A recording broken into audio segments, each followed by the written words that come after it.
The New Brother Podcast.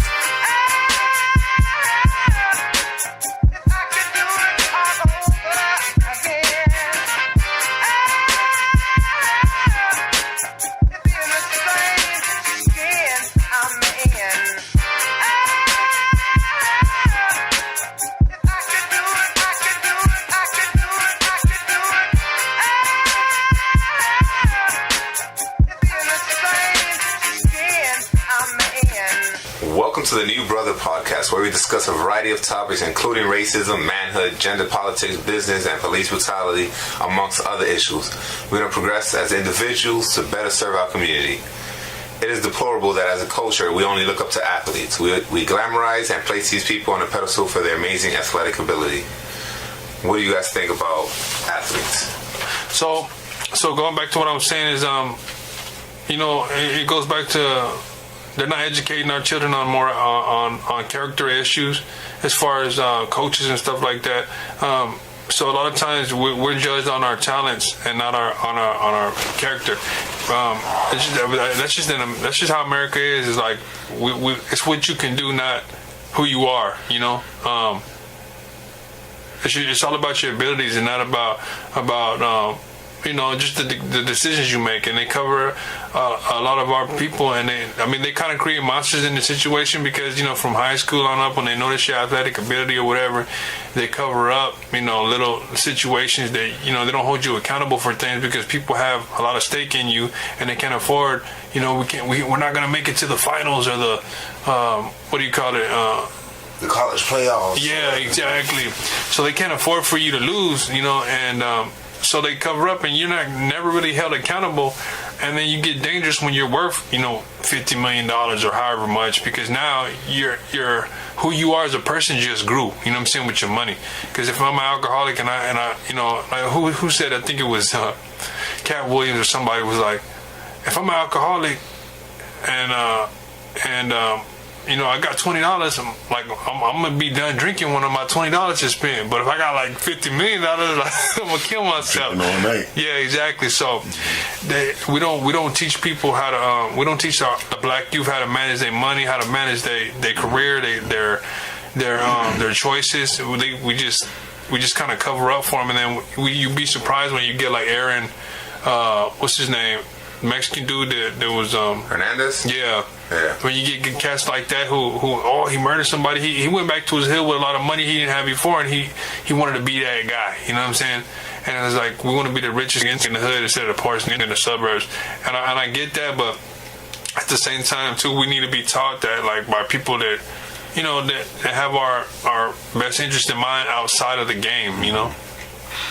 Well, like I said, it depends. To me, I look at it like how it affects the culture. That's what's really important, I think, is athletes now they're kind of like celebrities now. Well, they are like celebrities, right? Yeah. And so the one thing I complain about is when an athlete is on TV and he's sporting his $200,000 coat, his diamond ring on each finger, $20,000 earrings in his ear, and to me that sends a message. And the message is, what's important here is that the individual gets successful and then be able to, so to speak, show off your success. Right. Okay. So that means what we're looking at is another sample of individualism. That's what we have in sport. To me, I kind of looked at, what's his name? What's the San Francisco guy? Kaepernick, right. All right. He tried to make a statement, but the question was, did he make it the right way? Okay, but with that being said, let's look at Kaepernick and let's look at the flamboyant athlete who has the $1,000 earrings on. Which one you rather have as far as coming from the black community? Which one you prefer to see on TV? A brother trying to speak up and jeopardize his career, or the athlete that want to talk about the game, how many points he scored, or why they lost the game with his $1,000 earrings in? The activist.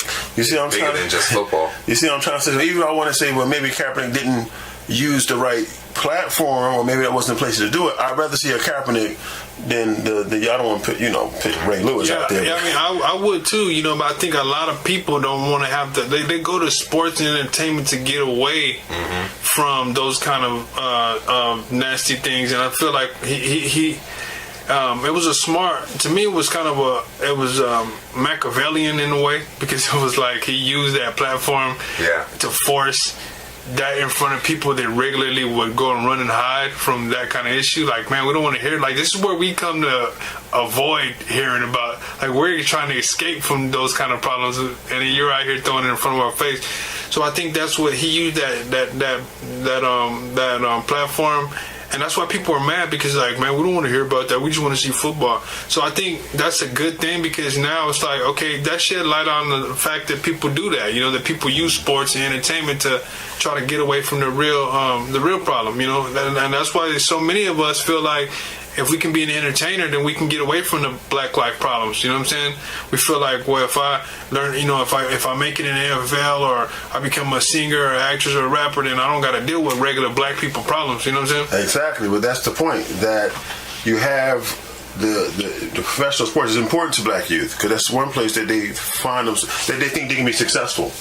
Right. You see what I'm trying to say? So if that's a platform in which get people motivated and inspired, then we have it's a opportunity to teach and mold young minds. And what I'm saying is, with most of our athletes, it's all about flamboyancy.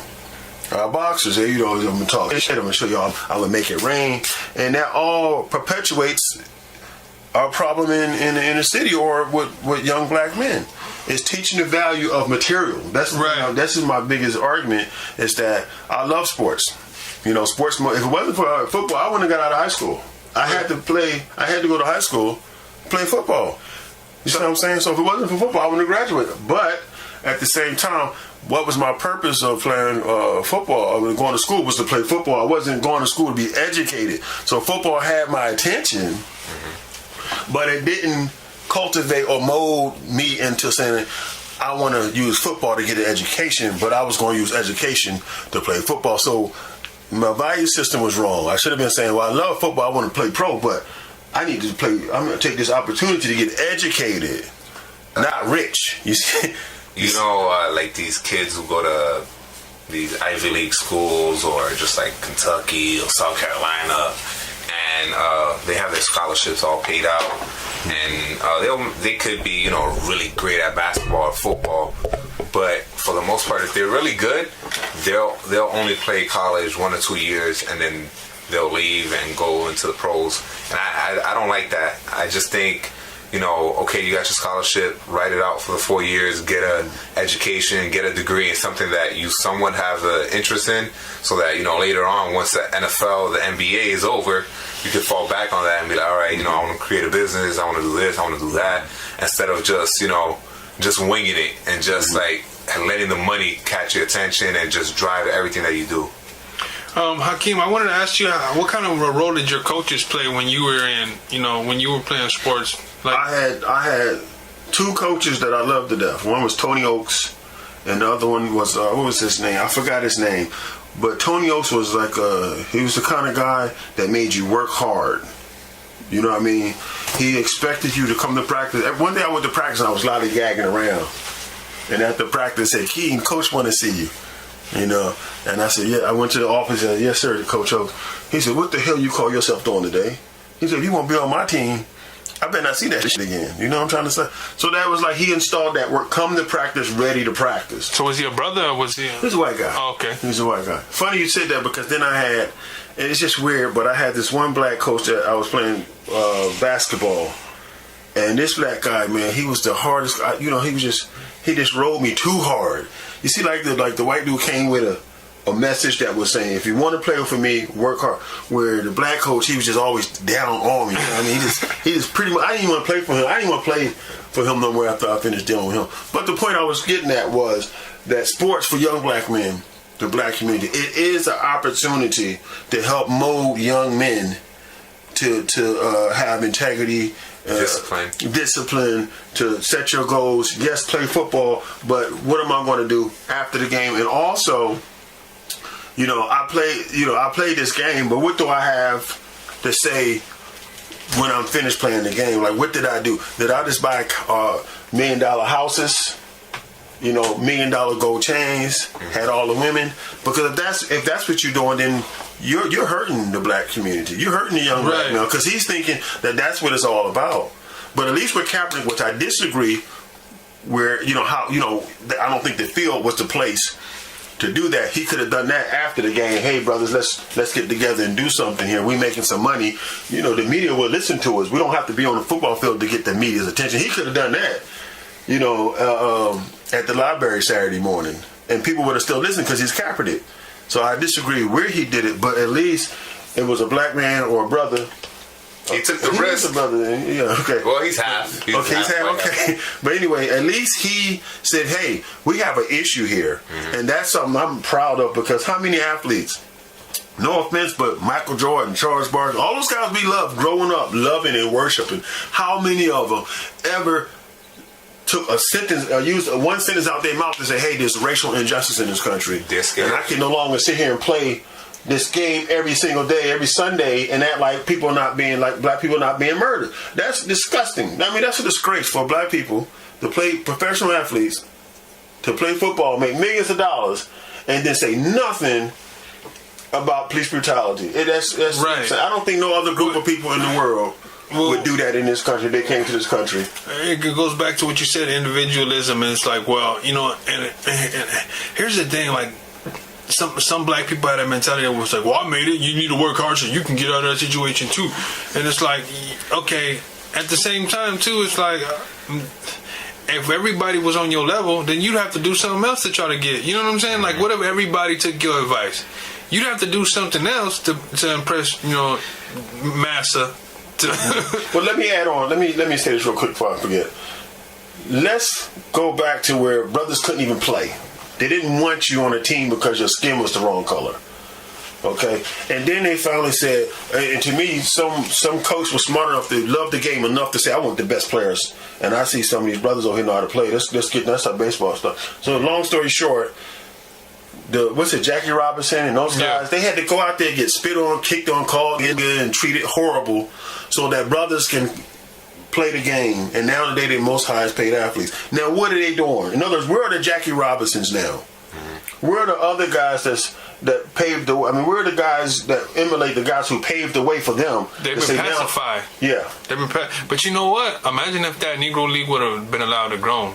The last 50, 75 years. Imagine where it would have been at now, though. Mm-hmm. You know what I mean? It goes back to that conversation about Martin Luther King and if the black community was allowed, because we had businesses back then. Now we got jobs. You know what I'm saying? And another thing this is me. I mean, I'm kind of like putting my neck on the chop block here. When I was growing up, you know what I noticed about the athletes, the black ones? Whenever the black athletes would do that, like that commercial where they was like, was it Ain't It Funny? There's always raising money, and they always have the black athlete with all these white kids. I mean, that was something that I remember growing up seeing. What do you think that tells the young black kid? I'm not good enough. I'm not good enough, or if I do make the money, don't come back and help black kids. You know what I mean? Yeah. That's not where it's at.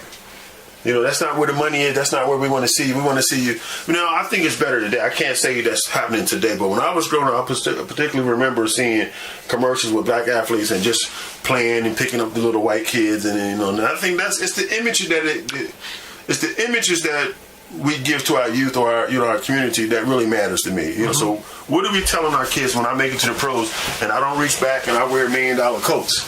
That we say that's a value, that's what's important. So if the guy can't go to the pros, then he want to sell drugs or he want that fast money, and it's like we need to start any platform that we have to teach kids that working hard, staying out of trouble, going to school, being responsible with your decisions that you make for yourself. That's what athletes need to try to live in a way that they teach that or give that image to the kids coming up behind them. Yeah, absolutely. But it's that threshold of like, okay, do I mess up my situation to help somebody? You know what I mean? Like, then you get into you talking about business now. That's why I said that's the NFL big business. The individual has the opportunity to live his life and to put things together. But the NFL is not going to cater to nobody, because then they got to cater to everybody. Right, and that might not be good for. But you know what? Too, it was given the situation, I don't know. I mean, maybe a lot of he had his own personal interest in doing that too. Maybe he felt like, man, I'm not going to get another contract. I got to do something drastic. I mean, his career was on the decline slowly, but Kaepernick. Oh, okay. But I still feel if he wouldn't have done his protest, he probably would have been on the team. Like, You think so? yeah. Yeah, he would have been like a backup or a third string. Well, they always do that. When that brother, it's about 15 years ago, the brother, he got up and he did his prayer like a Muslim would pray. Mm-hmm. And that was it. He was off the team. And he was building his mama $1 million house. They stopped. They showed the house. It was like in midway being built. They stopped because he didn't have the money. Yeah. You know, so that's why you shouldn't. That's why I said the NFL, the NBA. It's not for a place for you to bring your individual ideals and beliefs, but it is a place for you to use in a way that other people can see that you're what kind of human being you are. That you're smart. That you take care. You're classy. You can do your interviews without showing off your jewelry. That's what really bugs me, man. That really. Well, you know what? I think a lot of times these guys are philanthropists, but they're not putting light. They're not shedding light on that. You know what I'm saying? So we only seeing them being flashy. Maybe they might be dropping millions of dollars on. You know what I'm saying? But they don't never film. They don't never show that side of us. Well, that's true. We don't really know what these guys are doing. So maybe there are a lot of guys that are doing what you said that are out there putting money. You know what I'm saying? Some are. We know some. Yeah. I'm just saying the image of the image, but that's what they don't like, is they don't like you showing it. You know what I'm saying? Because then they like you showing the flamboyancy. Well, they don't want you. They don't want to. Show you doing good. Yeah, they don't want to perpetuate philanthropy in the hood. You know what I'm saying? They want to show like, hey, whatever you do with your money, that's on you. But just don't be out there publicizing something that's contrary to what we trying to teach these kids. Well, you know that's true. But I'll say this in closing. Probably the best example of what I'm talking about is Muhammad Ali. Right. Look how he didn't touch only African Americans. That brother touched the world. Right. Because boxing was not who he was what he did. And these athletes, we don't see who they are no more. We know what they do. Right. I want to see people that we know who they are because the way they talk, the way they carry themselves. Right. And right now, all I see, when I see that gold earring in your ear that's $10,000, I see somebody that you could have, put in school. That's what I see. So to me, it's just, I think it hurts the black community because it's still, it's teaching us to be material.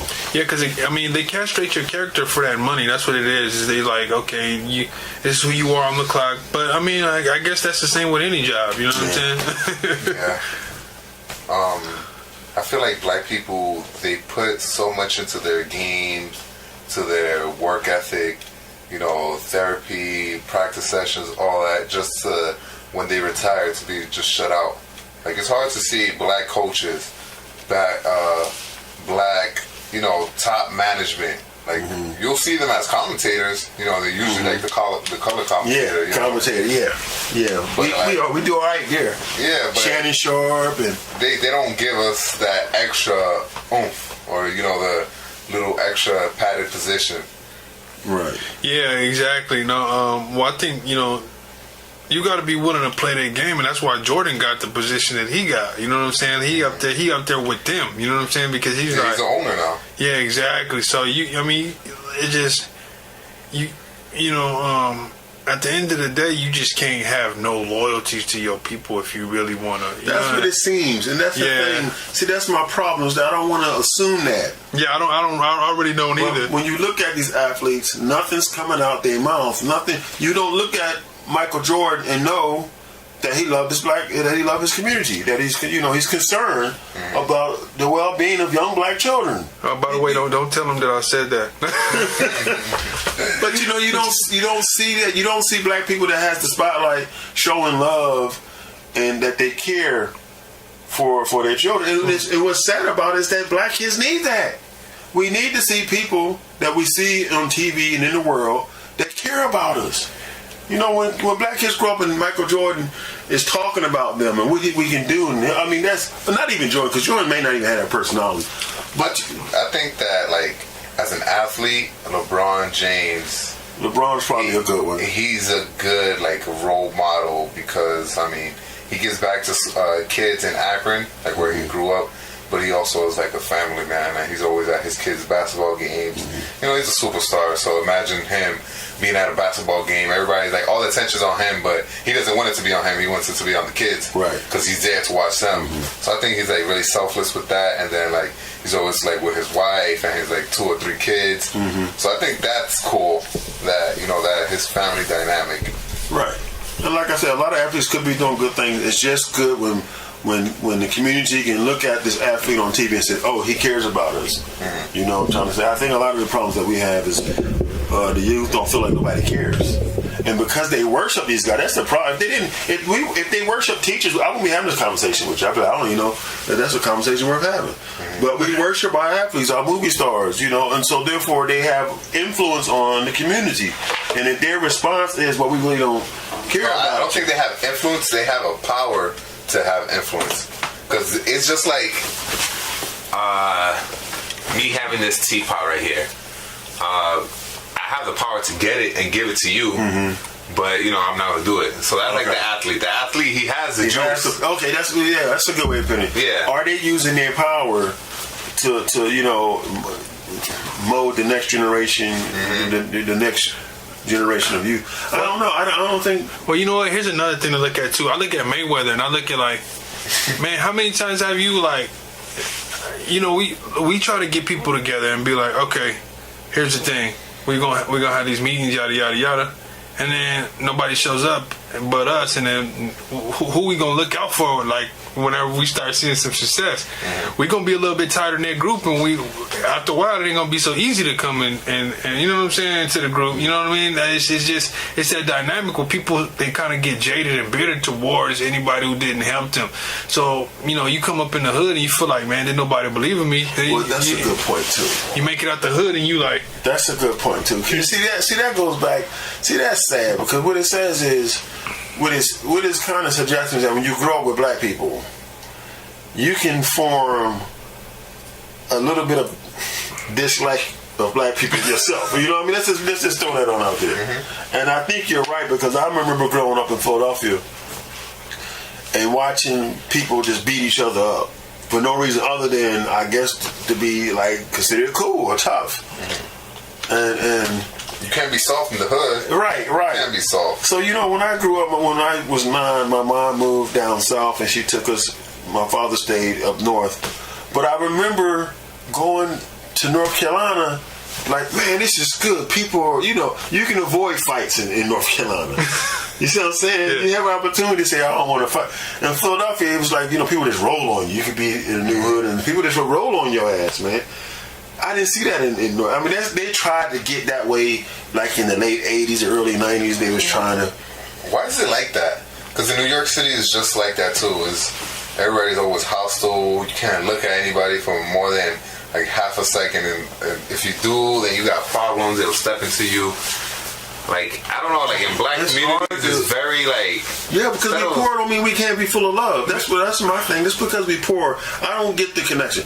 I think I was telling you guys, right, if you build a high-rise apartment in the inner city and you put welfare moms there with their children, and, you know, no fathers, it's the projects, it's the ghetto.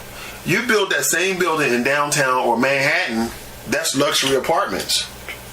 What's the difference between a skyrise in Harlem and a skyrise in Manhattan?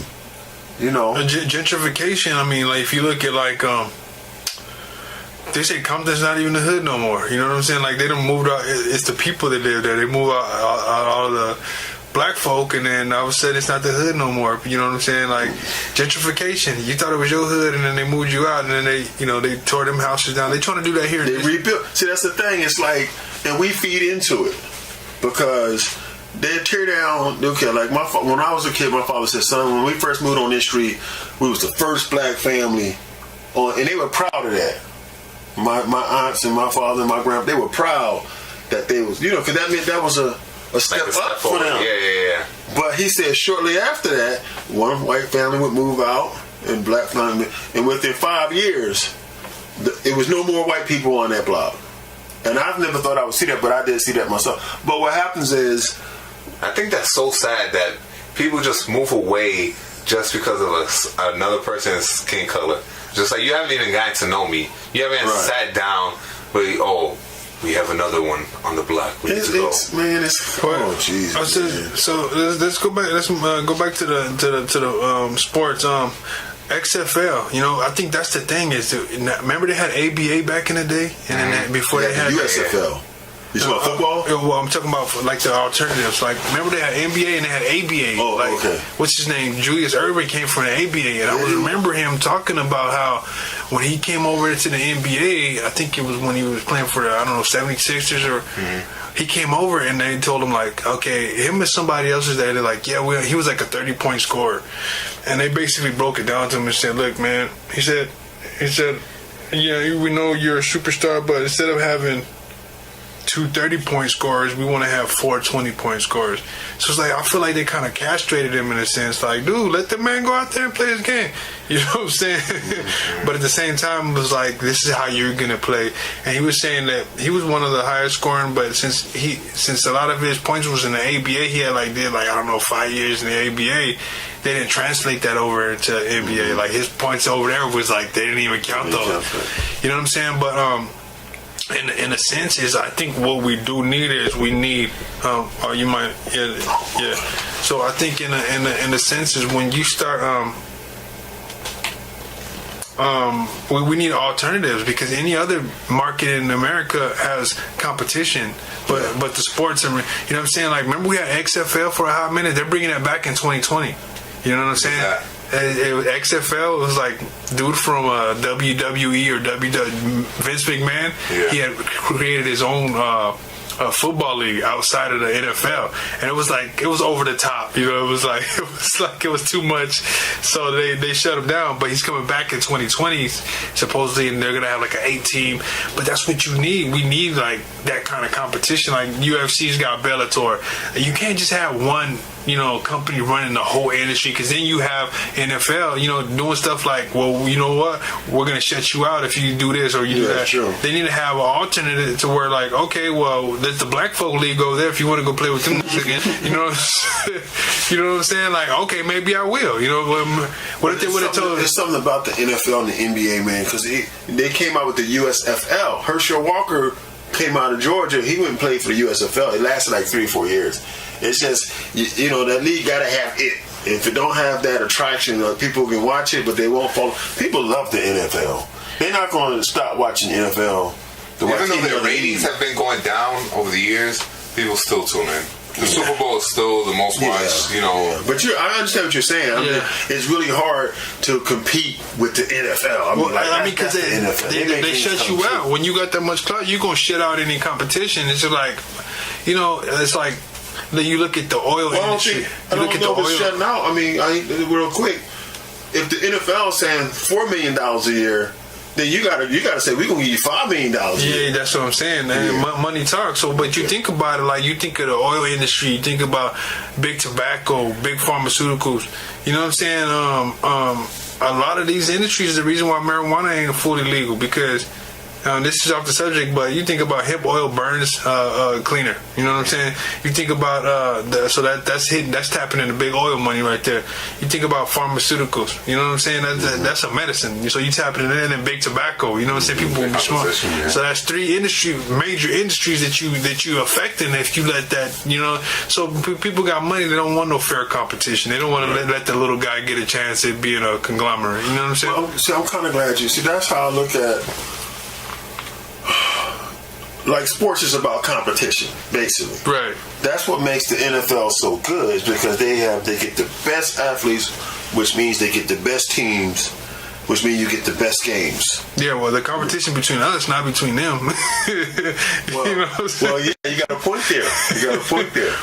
But with that being said, that's what I do like about sports, that to some degree, it does put in, that you have to compete. Yeah, competitive aspect, yeah. Right, you have to compete. So they do have a good influence overall. That's a healthy level. Yeah, healthy level of competition. Yeah.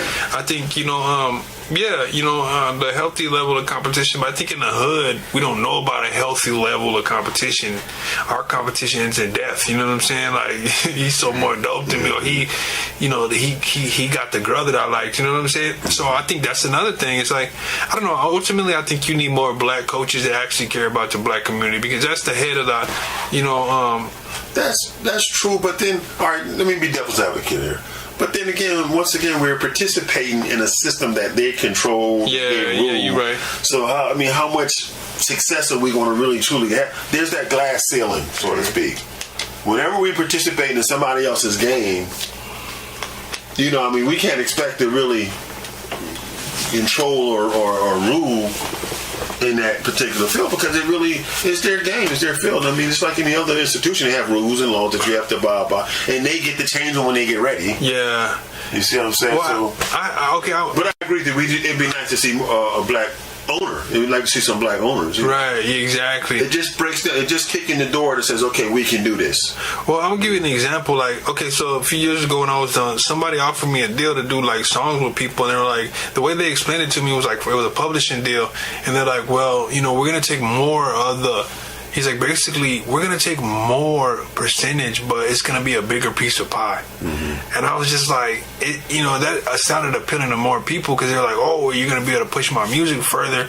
But it didn't appeal to me to give you more of my, I'd rather have a smaller piece of I'd rather have the bigger piece of my small pie than having a smaller piece of your big pie. You know what I'm saying? I don't know, that to me, that was like, I want more ownership. I want more creative control over what I'm doing. You know what I'm saying? Sell out. Yeah, exactly. So that's kind of, and everybody was signing that, like, yeah, they was, putting these songs, and then they got stuff on, Hulu and some other things, and, but to them, they didn't really. I felt like they didn't really want to do the work side. They didn't want to do and now I have my own publishing company. You know what I'm saying? So it took a little bit more work to do it that way. But I think a lot of times that's what the people that are involved in the entertainment half, they don't want to do the business part, and that's why we don't have generational wealth. We don't have, because we just want to play the game. I mean, I was at a point one time where I was doing music where I was young, and I was like, I don't want to do the paperwork. I had a manager, and I let him take, and then I complained about like the percentage he was taking, like it was too much. But then when I got on that side, I started doing that work. I was like, dang, he doing the unsexy part of the game. You know what I'm saying? Like, I get to get up on stage and be the star and grab my sons and holler at these females after this show. You know what I'm saying? And be in the studio and be the superstar. But when I started seeing what he had to do, all the paperwork and all that, and putting the money and fees down, I was like, dang, you know what, like. It was an eye opener. You know what I'm saying? So I think a lot of times is we don't have that business mentality to where, hey, let's create something for ourselves. So we just continue playing that game because we just. But that's why I was getting back to the images. I mean, if you see, like, because our athletes are illuminated. I mean, everybody see how well they live and all their pretty girlfriends and all that stuff. But the image, that's what they're showing. That they're not showing. These athletes are not giving another image of, like you're saying, the hard work or the ownership and the business aspect of anything. They're just painting this play ball, get the women, and get the cars. But that hurt. I think that hurts young black people. It hurts us because that was when I watched the first football game I seen. I was 6-7 years old, and I wanted to do that because like you got paid to play football. That's what I want to do. You see what I'm trying to say? Yeah. Growing up watching these athletes every year, I wanted to have a nice house and a nice car. It never taught me, it just kept me ignorant because I didn't see, my days, Muhammad Ali was already, he wasn't talking as much like he was in the 60s. So when Muhammad Ali, he was motivating people to be smart and to be politically active and stuff. These athletes now are just another tool that I think that keeps us dumbed down. We're not learning nothing from them.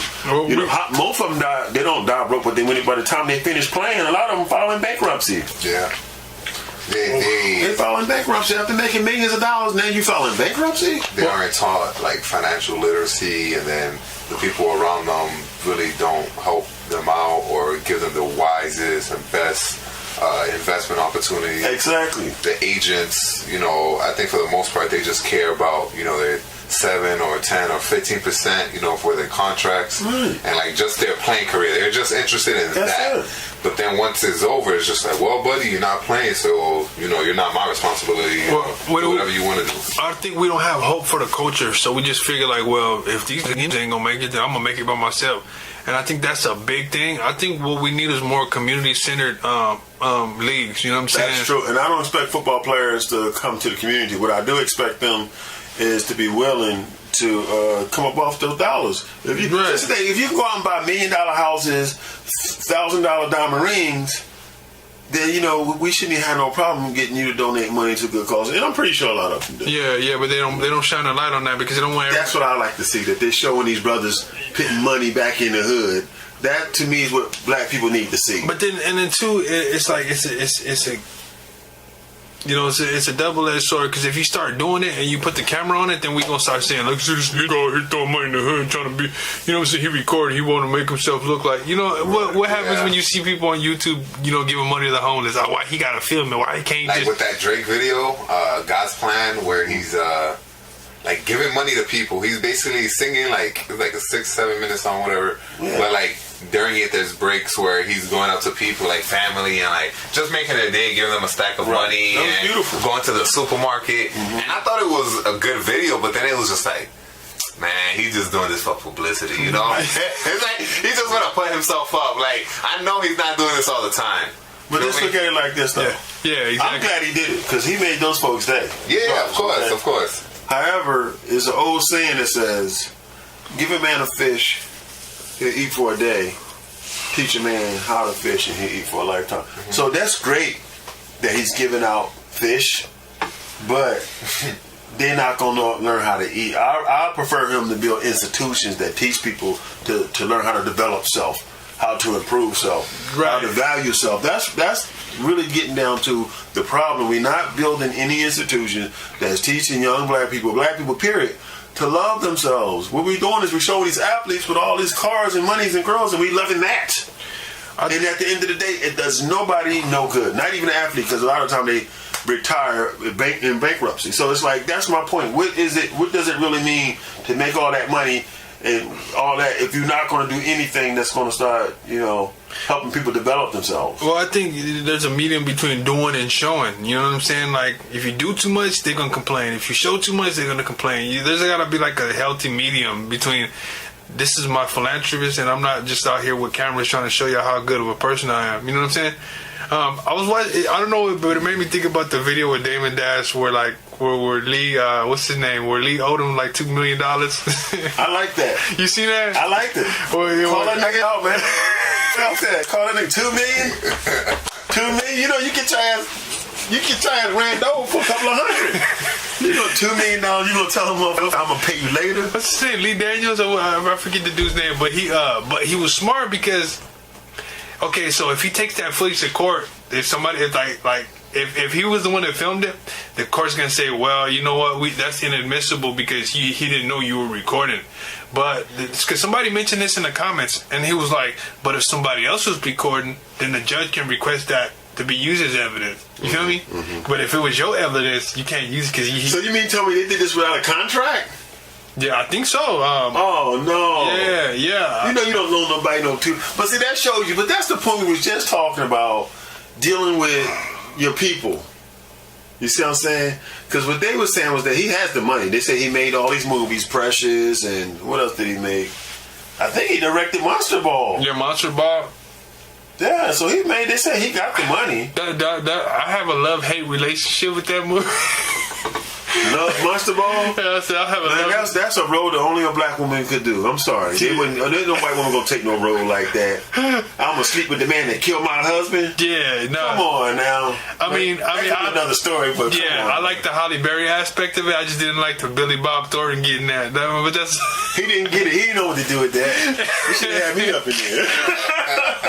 I'd have showed you how to handle it. Anyway, that's another show. He didn't know. He just like a little stiff ass white boy. I came from the living room to the kitchen. Oh man. Anyway, yeah, that was one of those movies. But yeah, I hope they work that out, man. Yeah, but see, but no, going back to, I think we need more. You know, us as the people, we need to puff our youth a little more. Like, we start paying these kids in the hood to play ball. Like, I thought about that. Like, instead of giving your money to NFL, why don't you pay the little dude in your neighborhood to smoke one of them dudes? You know what I'm saying? Like Rucker. Like, you can take all the bums out of the NBA and you can replace them with people from the Rucker, from the @1 mixtapes, and then like you forget about who LeBron James is. You know what I'm saying? You'll forget about who Stephen Curry is. There's so much talent out there that when people cry about stacked teams, I'm like, man, you call it stacked teams? I just see everybody else as bums. Like, you need to get rid of all them other dudes who ain't performing at that level. Right. Honestly, you know what I'm saying? Mm-hmm. Do you guys think that there's racism in sports? I mean, because you think about it, blacks are the majority.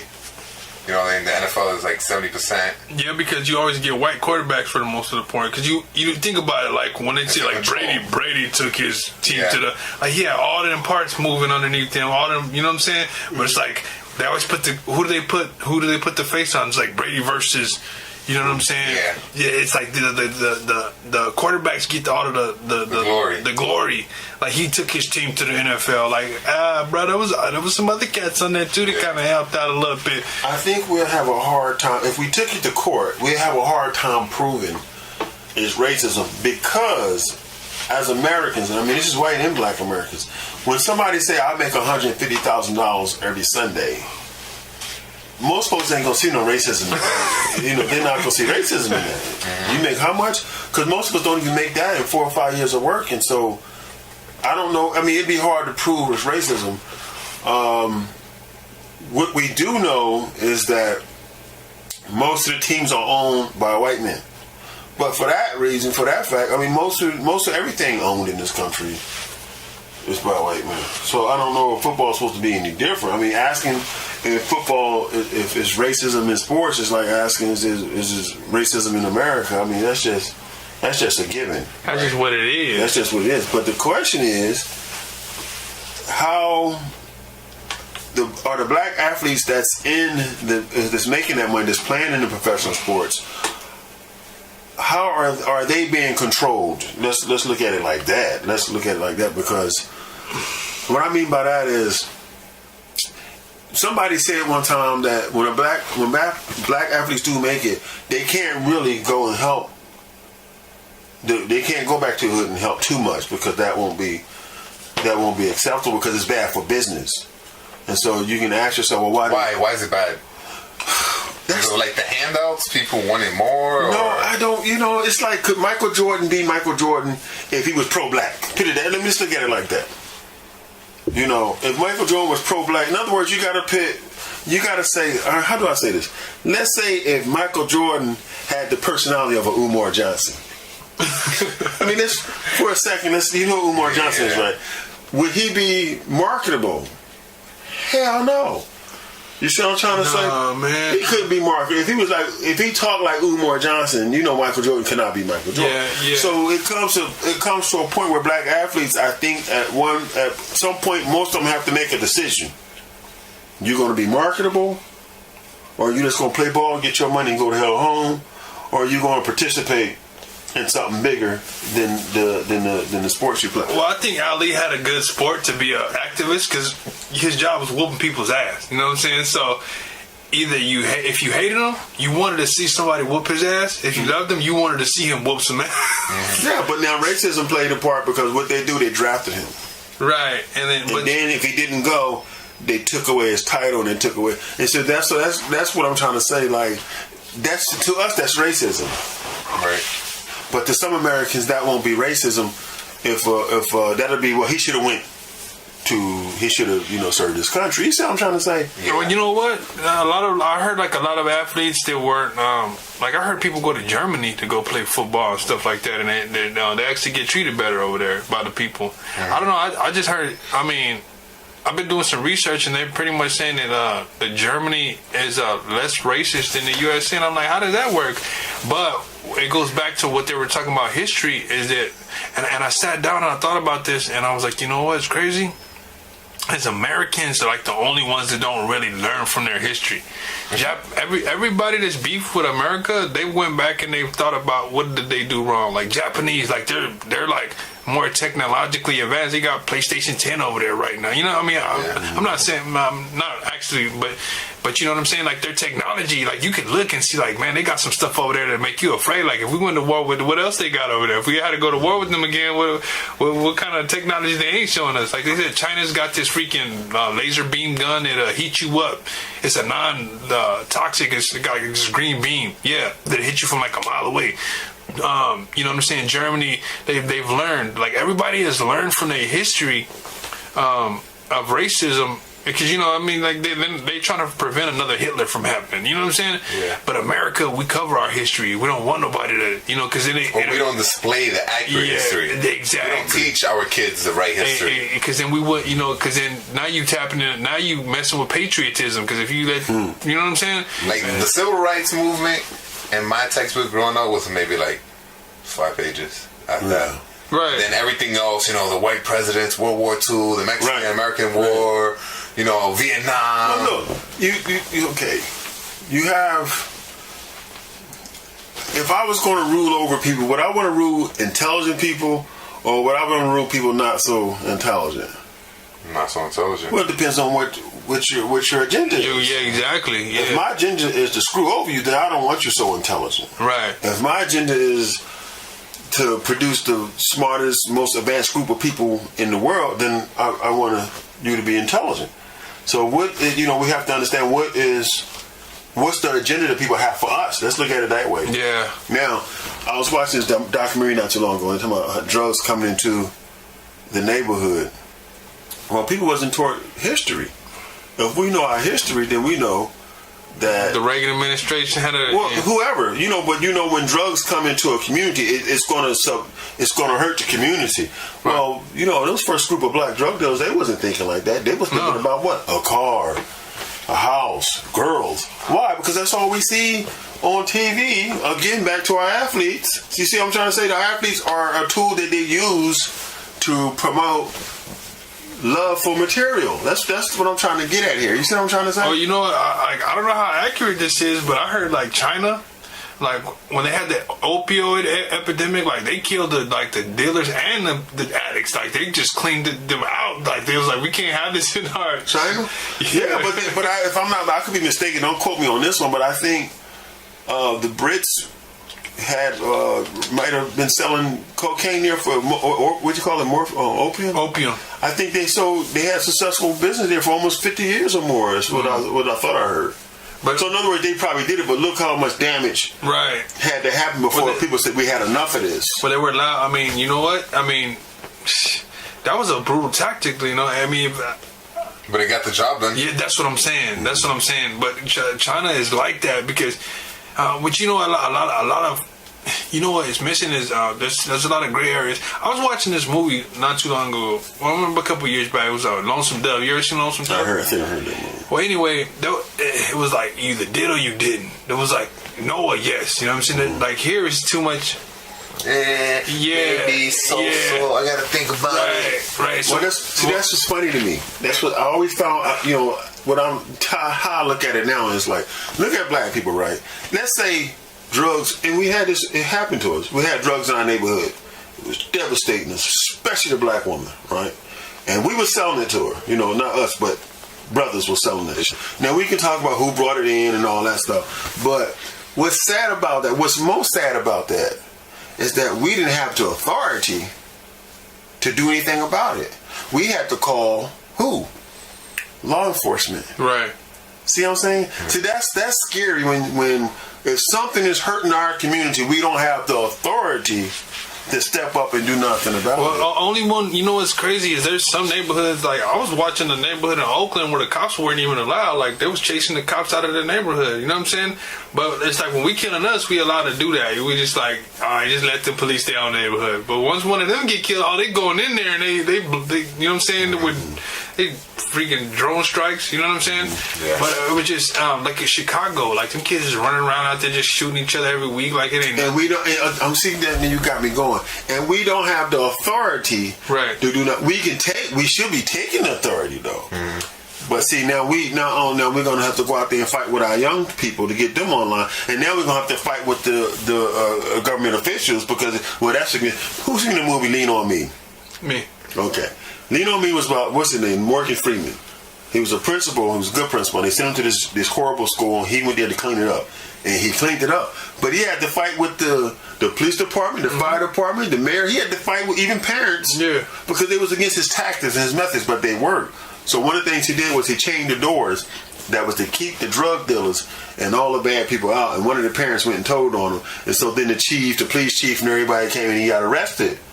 But what he was doing worked. The kids grew out better. They became well behaved. But it was against public or it was against policy. What he was doing. That's what black folks face. If we went and cleaned up our neighborhoods, the tactics we had to use, it's not going to be cute all the time. But that'll be, you can't do that. Right. But everybody else sitting by and watching these kids kill each other. It's okay for us to sit back and watch them kill each other. But God forbid if black men stand up and say, that's it, we had enough of this. We're going to straighten this shit up. Then we're going to have to fight with parents and everybody else because we don't like your tactics. Right. Well, because, I mean, it always takes that one person to do some groundbreaking, but they got to prove it first. You know what I'm saying? Because he wouldn't, like, how many other schools have you cleaned up? If he ain't got a track record, he can't really show. Ain't nobody going to believe it. But that's why we talking right now. Right. It's because we got to get it started. Or we can sit back another 50 years, 100, another 400 years. Okay? And then 400 years, three brothers will be sitting having the same conversation. Well, what's going to happen? What we going to do? And see, and that's one of the things that I wanted to push is I want to puff the kids in the community that are athletic, and you know what I'm saying. That way they don't feel like sports is a way to touch kids. Definitely. Yeah. But you know what? Those are always the programs that they take out of schools versus it seems like to be the ones that we're talented in. You know what I'm saying? Like, okay, these little black kids are good at music and art and music, art, trade schools. Sports. So they should have never took trade schools out of school. Well, that's exactly. The electrical carpentry, woodshop, mechanics, all those stuff, man. You could leave high school with a certificate ready to work. Because you know why? Over a minimum wage. Because if you're a carpenter, you can have your own business. If you look at most of the education, it's like it's for things that you need a job. It's for jobs. You know what I'm saying? You get educated to get a job. You're not educated to run a business. Well, okay. Now they took it out of high school, but that opened up for private entities to come in now and open up a school. So now you can go to a carpentry school, but now you got to get financial aid because they want $30,000-$40,000. But high school used to teach that back in my day. That's what I'm saying. Like, well, they got Job Corps now too, but I think a lot of kids, but that's not being. You know what I'm saying? They're not pushing trade schools like they're pushing universities. You know what I'm saying? Because they don't want people with hands to learn how to make stuff happen. You know? Yeah, going back to the athletes, I read a paper from Marquette University, and they were talking about racism and ethics in sports. And they said a couple things. One of the things they said were that sports lawyers must eradicate racism from sports. Like when I read that, I was just like, whoa. Like the person behind the scenes should, eradicate racism. So I read what they had to say, and they basically said that they represent the players, and it's part of their ethical responsibility. And it's an industry where they represent a majority of blacks who work for a primarily white management system. Mm-hmm. So lawyers could advise clients to talk more in the community and be seen as role models. But I don't know. I don't feel like those lawyers are really that vested. Right.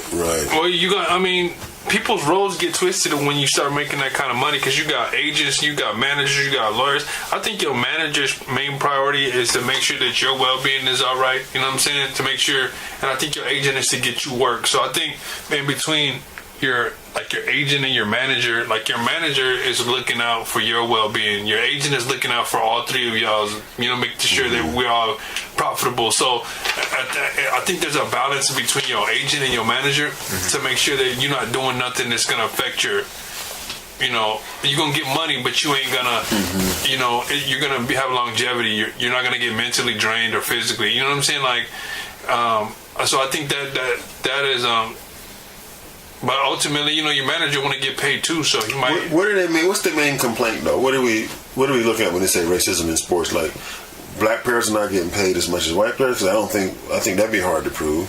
Yeah. So that's what I'm trying. If we talk about racism in sports, what is the main complaint that we think we could think of? Because it's going to be kind of hard to prove. Well, I mean, in the NFL, you can say the positions. So for the largest part of like history, the running back was primarily a black person. And now I think a year or 2 years ago, there was this white player out of college who was a good running back and wanted to get drafted high up, but because he was white, they didn't want to pick him up for that position. So, I mean, that's the racism. I mean, reverse, for the white person, and of course, it'll be something I think over the top.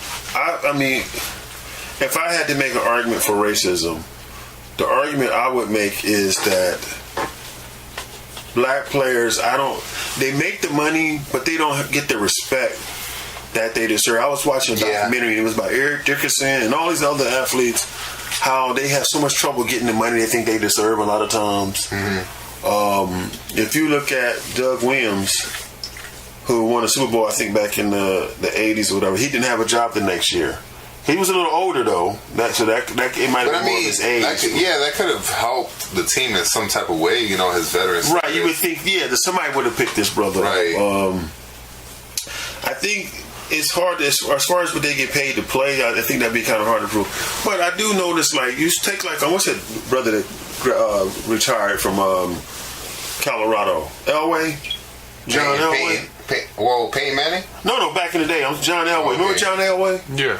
Now look, like he played all those years. He's a good player. When he retired, he become like a man. He becomes part of the Denver Colorado's team. He can easily find a job. He probably could be a head coach if he wanted to be. Exactly.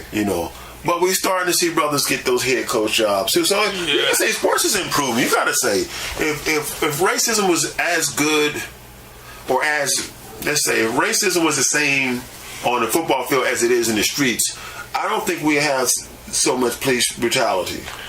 Well, what? I can put it to you that way. You know what? I'm going back to that thing where I'm saying is we gotta be. There has to be some kind of competition, because I think correct me if I'm wrong, but I think whenever you have a business and it's a monopoly, like you have to get broken down into smaller entities. Ain't that how it works in America? Like, it was supposed to be that way, but these big companies all bought each other out, and because they're all united now. I think. Didn't Microsoft have to split from? I forget who it was, but it was like there was they took apart I don't know, Hewlett Packard and somebody else, HP.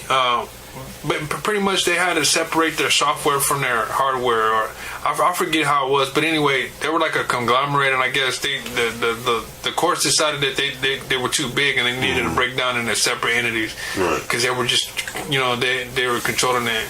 I think because I forget how it was, but I think it was like Windows, somebody had control over Windows. I think it was, I don't know. What's the dude's name? Bill Gates or whatever. He had so much control over the main operating system that nobody else could do anything without it, or something like that. And they had I might have to do more research on that, but from my understanding was they had to break it up because he had total control over the whole industry. So I think that needs to happen in sports too. It's like, hey, you know what? I mean, there needs to be an opportunity, and I think that's what's going to be good about the XFL coming back. Is now it's like, okay, given the political climate, you know what I'm saying, it's going to be a lot of players deciding all right, you know what, I'm going to go over here and play for this man. So, you know what I mean? I like what Ice Cube is doing with the 3-on-3 basketball league, that he has older guys, older veterans who used to play, washed out basketball players, but, who could still have their skills, they still could shoot, and they basically, have a little 3-on-3 league, they have their uniforms, their teams, and, I mean, it's something. And then the tickets are super reasonable. People can go see them. They're having fun. Right. Well, I like the Shaq shoes, man. Everybody was hating on the Shaq, but I seen it man, he making something affordable. How many of y'all could really afford the J's? Yeah. You know what I'm saying? A mother that lives in a single mom with 3 or 4 kids, she gonna be able to buy J's for the whole family, or she gonna be able to get them Shaqs down in Kmart. You know what I'm saying?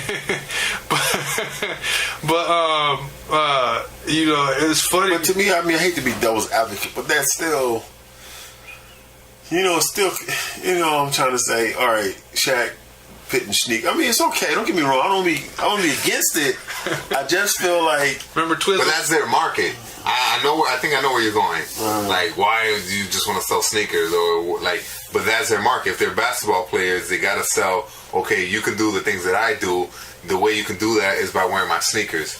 I mean, because everybody wanted to fly with Jordans. Yeah, everybody wanted to dunk. You know. Yeah, and Jordan had what there was my Air Force Ones was like $150, $200. I mean, remember I get it. The pumps, yeah, the pumps. I mean, I get it. I'm not against it. I'm just saying, I look at it as from we still putting value in something that really tomorrow has no benefit. Yeah. I don't care. It doesn't appreciate what value. How cheap that shoe is. It's just a damn shoe at the end of the day. The cheap labor that they do that overseas. It's just teaching kids the value with sneakers. But you know what? Like we capitalize on what, like, us as black people, for the most part, when we get some little knowledge, we go and exploit our own people. You know what I'm saying? That's true. Because you think about it, like I'm gonna have to sell these sneakers to somebody. Like, okay, let's look at like, and I was a little bit off the subject, but not really. Is like Tupac. He had all that knowledge, and he went to the hood, and he was like, he made them believe that he was really a hood again. You know what I'm saying? And they respected him, but he forgot that he wasn't one. He was out there shooting police and doing stuff to where it was like, all right, he might not have been a real hood nigga when he first started, but given all the things he's done, his track record is like, all right, yeah, you've kind of earned your stripes as a certified hood nigga. You know what I'm saying? Yeah. So he got caught up too much in the image. Yeah, exactly. So and that's what I'm saying. What I think, to be devil's advocate again, that's what sports is doing. It's giving us the wrong image, man. We couldn't, like when I was playing basketball in high school, we decided to all get Patrick Ewings. And I called my dad. Oh, Patrick Ewings? Yeah. Oh, they still got those. They still got those. And I like them better than the Jays. Yeah. But I called my dad, and he was like, well, son, I don't know if I'm going to be able to get you. He said, I'm going to try. But I remember being depressed. Mm-hmm. I'm like, I'm going to be the only one on the team that don't have no Patrick Ewings. I don't want to play no more. Mm-hmm. You know what I mean? I'm just saying it was just so much value because that's all we was since a little kid. It's still, Dr. J's. Yeah. Started like in the 70s, and then they had Dr. J, then they had Daryl Dawkins. So again, here we is again. Let's put these shoes out there. Everybody go buy these shoes. I feel like Dr. J's came with a pair of the socks. You had to have the socks too, man. But then my point is, I'm sorry. It's just that sports has become now another way to vice to keep black people from what they need to be thinking about and concentrating on. What I said it did to me, it made me think about having pretty women in a nice house, living in a nice neighborhood. So I'm gonna use education to get football, and not I'm gonna play football to get an education. And so anything that I think gets people thinking the wrong way, I'm just I'm not for that. If that sneaker. If kids bought Shaq sneakers and said, "Oh, mommy, I can't wait to put these sneakers on to run down to the library and do some reading," I'm saying, "Well, they buy them damn Shaqs, baby, get them." You know what I'm saying? But that's not what's happening. We getting sneakers to be cool, to look good, and it's not teaching us any values about things that's going to carry us through life as free people. Well, it's funny because Charlemagne said something. I read his book, and he was talking about he went to some college, and he was like, there was like a talent contest, and he was like telling them, like, I know half of y'all in here ain't gonna be the next Jay-Z, the next Beyonce's. He's like, but what I hope to do is scare you away from your dream of being a rapper or athlete, and having you go over there, and fulfill your real purpose, which might be like, finding a cure for AIDS or something, and like something, Right. See, that's what I was trying to get at. We still using sports. Sports is not what black folks need to be thinking about. If you're good at it, fine. Play it, make your money, but that shouldn't be your purpose in life. Is to play professional sports. But if you'll hear the argument, "Oh, I play sports to get out the hood." Mm-hmm. Like in the Dominican Republic, mostly everyone plays baseball and they want to get their family out of their situation. Right. And like growing up, or like even now, people would ask me all the time once they find out I'm Dominican, they'll be like, oh, you play baseball, right? And I'm like, no. I mean, I play once in a while, but I don't play professionally. They're like, oh, you know, it's because like, it comes with me. Like, being Dominican, that stereotype that I need to play baseball. It's just like, I don't have the same necessity. Like, I was born here. I don't really have to get out, you know, like, it's like my family isn't the richest, but for the most part, you know, we're okay. Okay, right. Yeah. And also, y'all don't gotta work out neither, man. Just do it. Dominicans like, hey, bro, like, how much you go to the gym? What you eating? They be like, the gym? I don't go to the gym. What's that? We're born like this. All right, but you know what? You know, another thing we need to look at too is hereditary, man. How many of us were built to be athletes from slavery? Yeah, the genes. They putting Serena Williams together with I saw her match the other day. She was going against some white girl, some white Russian. I was just like, get us, Serena. Like, Serena was just like, and like just like so aggressive, like with everything that she does. Think about that. Like, you put her together with like some other athlete, like say like put her together with like LeBron James or somebody, you know what I'm saying, or like a football player. Like, imagine like, and then you know, generation after generation. But some people. Oh yeah, those will be like super babies. That's what I'm saying. They were doing that. Serena married some white guy. Yeah, exactly. I sold them. But I mean, now you see what I'm getting at now. Yeah, You know, every avenue that black people have that can be positive and that could really move a generation culturally is turned around to use for another agenda. And so now, we got Serena Williams, and I was heartbroken when she married a white dude. I'm like, I don't mean to get into that too deep, but it was like, really, Serena? You know what I'm trying to say? So my thing, I felt bad for all the black guys that she's dated in the past, and it's just like, damn, one of you guys really couldn't marry her? That's what one of y'all couldn't snatch her ass up? You just supposed to snatch her up, have a couple of babies, and then be like, okay, at least she had black babies. But not even like, just stay with her. At least she had some black babies, but God. If they liked her, then they should have put a ring on her. No, but I mean, you know what I'm saying? I don't know, man. It's one of those things, man, to where, you know, I mean, like it's like, okay, like sometimes sports is in your DNA, I think, you know, when they, like I said, you watch, I mean, and it's a bad example with like Django, where they made them brothers fight to the death. So you think about it, like families are perpetuating that, you know what I'm saying? A lot of times it's like that's the only way you can make it out, you know what I'm saying? And like I said, I'm fine with that, but it's the political statement. Okay, you made it out the hood. But making it out the hood shouldn't be, okay, I can buy $20,000 earrings. That's the point I'm trying to drive home here. Well, you know what? Juvenile said it, I think in the song, he said, living like a nigga ain't never had shit. You know what I'm saying? Hey, you living like a nigga who ain't never had shit. But all it does is it just perpetuates generation. But you know what? It's like, you make this money to live like this. It's not about that, man. You're not trained to be able to handle that. So you're financially immature. You know what I'm saying? Yeah. So they're not teaching us that. They're not even in school. Like, if you got to keep your grades up. Well, what about teaching us things that really matter? You know what I'm saying? Like how to invest in the stock market, or you know what I mean? Like actually stuff that saving money. Instead of this fake version of history y'all created. Survive this world. Like I said, what I said last time, we don't have any rules. You know, every group of kids need rules. Adults need rules. Right. People need rules. Right. I mean, we have to, and we need to enforce them. And just letting our kids worship these athletes I think it hurts us, because it doesn't really give them any idea of the reality that chances are you're not going to be that guy.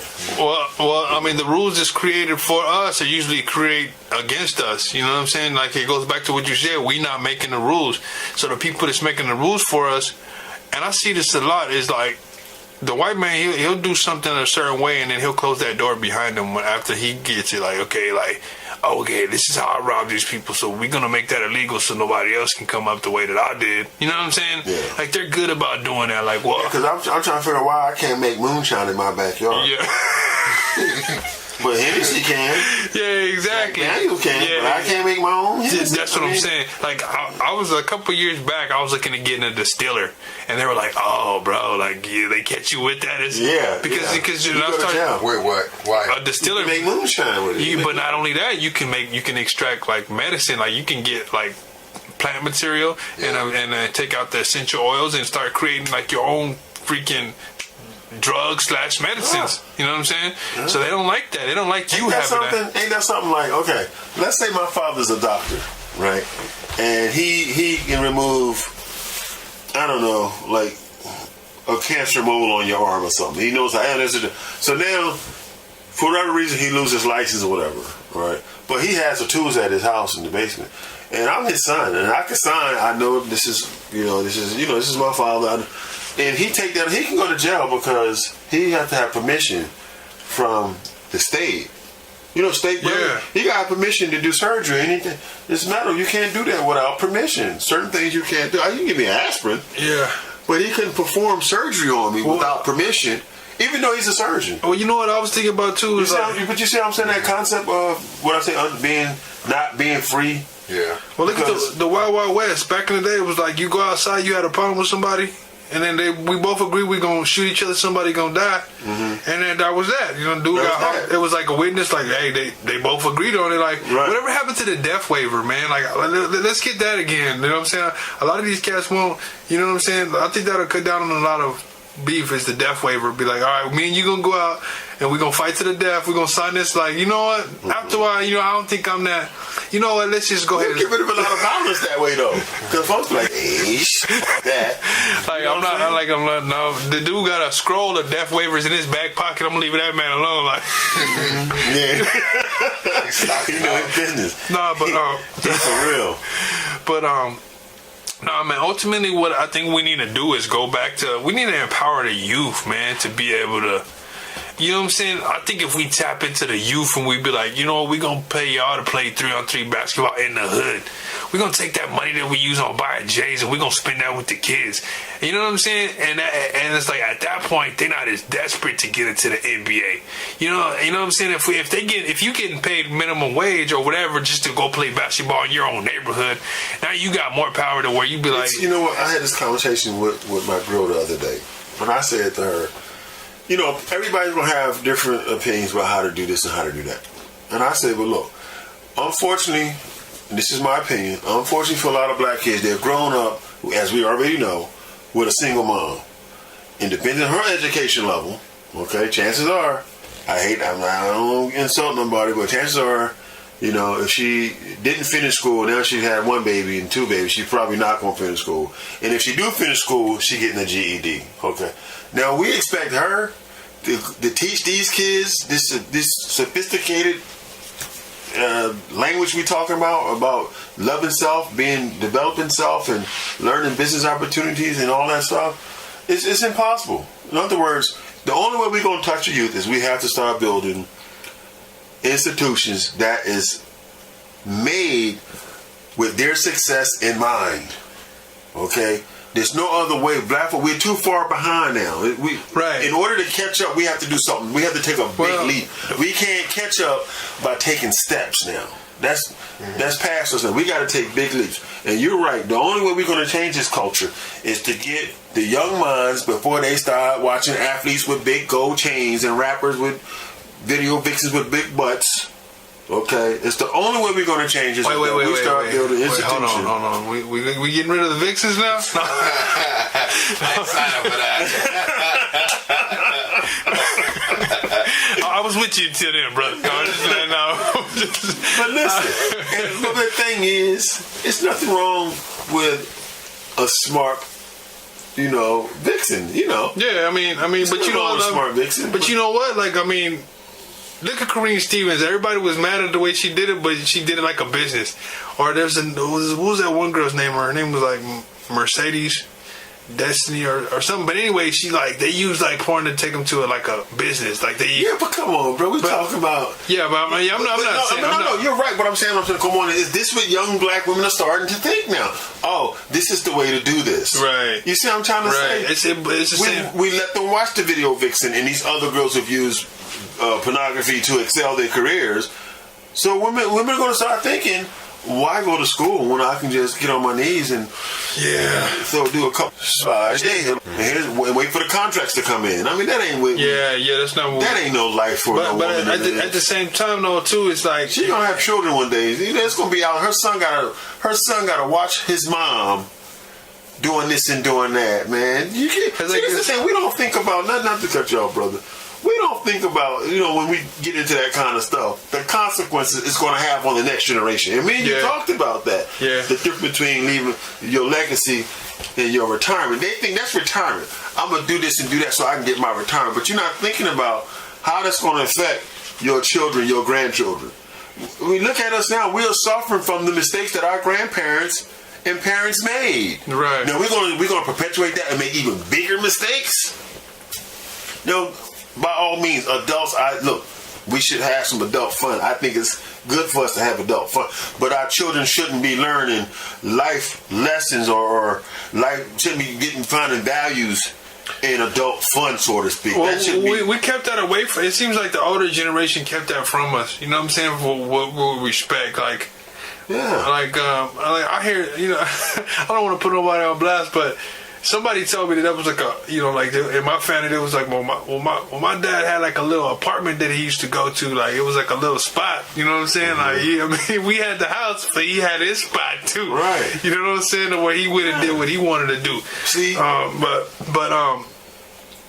yeah, he said, it's okay to have your fun, but at the same time, we have to, there's a certain image, there's a certain standard that we feel like back in the day it was like we knew that they was doing that. We knew that they was shooting craps in the back of the sock hop. Mm-hmm. You know what I'm saying? Or they was making moonshine. Yeah, exactly. But at the same time, it's weird because in my day, black men had honeys on the side. Some of them even had kids on the side. But his other kids with his wife could grow up and never know about those other kids. Yeah, exactly. Black men didn't leave their wife and their kids for a little piece on the side. Now, that's okay. When is it okay to leave your kids, not raise your kids? Well, I mean, why is that so cool with young black men? Well, black men, period. Now, how we get there? That we think nothing of it to leave our kids. You know what? I got 3 kids, and I'm going to tell you right now, I can't imagine living life without none of them. I could not imagine me ever leaving. Well, you know what it is, too? And for that woman to raise them on her own. Man. I hate to blame the woman, but it seems like women that got baby daddies that want to take care of the kids, they be like, you ain't never going to see your kid again. Mm-hmm. You know what I'm saying? They play that role. But the ones that are like, well, the little nigga ain't mine anyways. Oh, this is your son. You know what I'm saying? So it's just like they use that dynamic. You know what I'm saying? Where she learn that from? From number one, the state. You know what I'm saying? Perpetuating that. Of course, probably her mama. Her. Turn them in, and we give you a check. But that's the point I'm making is we not building our own institutions of learning. Right. What do we expect if we keep allowing other people to train and teach our kids, and then we trying to figure out why they're crazy? The Muslims don't have that problem. Well, they don't have that problem. Well, because you know what? I mean, a lot of kids grow up and they know their obligations and responsibilities. Chinese, Asians, everybody. Kids grow up raised to have certain values. We got to get back to the point where we funding people to raise our kids, because a lot of times we got to go to work and we're not watching our kids like we should, because we got to pay all these bills. We got to pay for them 4-5. Baby mama got to pay for them 4-5 kids that the daddy ain't there to raise. So she got work and she ain't there to raise them either. Well, that should be another topic for another show. Really get into that. Yeah.